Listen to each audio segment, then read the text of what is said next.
Dans le quartier animé d'une ville moderne, Karim était connu comme l'homme aux 1000 colères. Propriétaire d'une petite épicerie, il passait ses journées à ruminer contre le monde entier, contre les clients qui marchandèrent trop, contre les fournisseurs en retard, contre les jeunes qui traînaient devant sa boutique. Sa langue acérée et ses reproches constants avaient peu à peu éloigné tous ceux qui auraient pu être ses amis. Un soir de Ramadan, alors que le muezzin appelait à la prière du Maghrib, un vieil homme entra dans sa boutique. Il avait le visage marqué par les années, mais ses yeux brillaient d'une lueur particulière. « Je voudrais des dates pour la rupture du jeûne, » dit-il doucement. « Mais j'ai oublié mon porte-monnaie chez moi. » La réaction de Karim fut immédiate et cinglante. « Pas d'argent, pas de marchandises, je ne fais pas la charité. » Le vieil homme ne s'offusqua pas. Il sourit simplement et dit « Sais-tu, mon fils, que le prophète Mohammed, paix et bénédiction sur lui, a dit que la colère vient de Shaitan, et que le meilleur d'entre nous n'est pas celui qui ne tombe jamais, mais celui qui sait se relever. » Ces paroles touchèrent Karim d'une manière inexplicable. Pour la première fois depuis longtemps, il ressentit de la honte. Sans un mot, il prit un paquet de dattes et le tendit au vieil homme, qui le remercia avec une dignité qui le troubla davantage. Cette nuit-là, Karim ne trouva pas le sommeil. Les paroles du vieil homme résonnèrent dans son esprit. Il se mit à réfléchir à sa vie, à la personne qu'il était devenu. Combien de fois avait-il repoussé la main tendue des autres?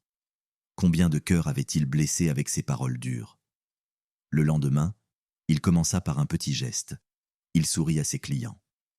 Ce simple changement provoqua des réactions surprenantes.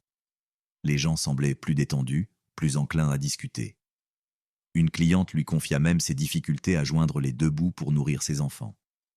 Au lieu de l'ignorer comme il l'aurait fait avant, Karim lui offrit quelques provisions supplémentaires. Jour après jour, Karim s'efforça de dompter sa colère. Ce n'était pas facile. Parfois, les vieilles habitudes revenaient au galop. Mais chaque fois qu'il sentait la rage monter, il se rappelait les paroles du vieil homme et faisait une pause pour dire « Astaghfirullah » « Je demande pardon à Allah ». Sa boutique se transforma progressivement. Il installa un petit coin où les gens pouvaient s'asseoir et boire du thé.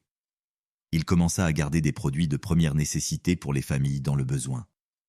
Les jeunes qu'il chassait autrefois devinrent ses meilleurs alliés, l'aidant à porter les livraisons et à ranger les étagères. Un jour, le vieil homme revint. Cette fois, Karim le reconnut immédiatement et l'accueillit chaleureusement. « Je suis venu te remercier, » dit le vieil homme.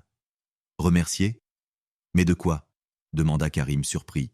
« De m'avoir montré que le changement est possible à tout âge.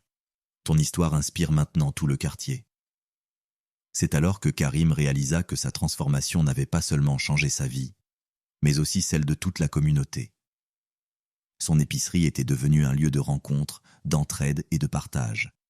Les gens ne venaient plus seulement pour acheter, mais pour se sentir accueillis et écoutés.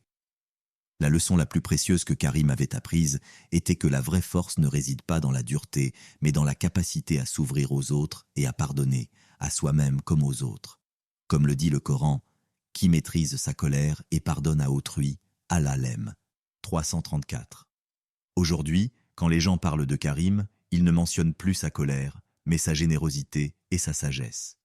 Son histoire est devenue un rappel que le changement commence par un petit pas et que le cœur le plus dur peut s'adoucir avec la grâce d'Allah et la volonté de changer.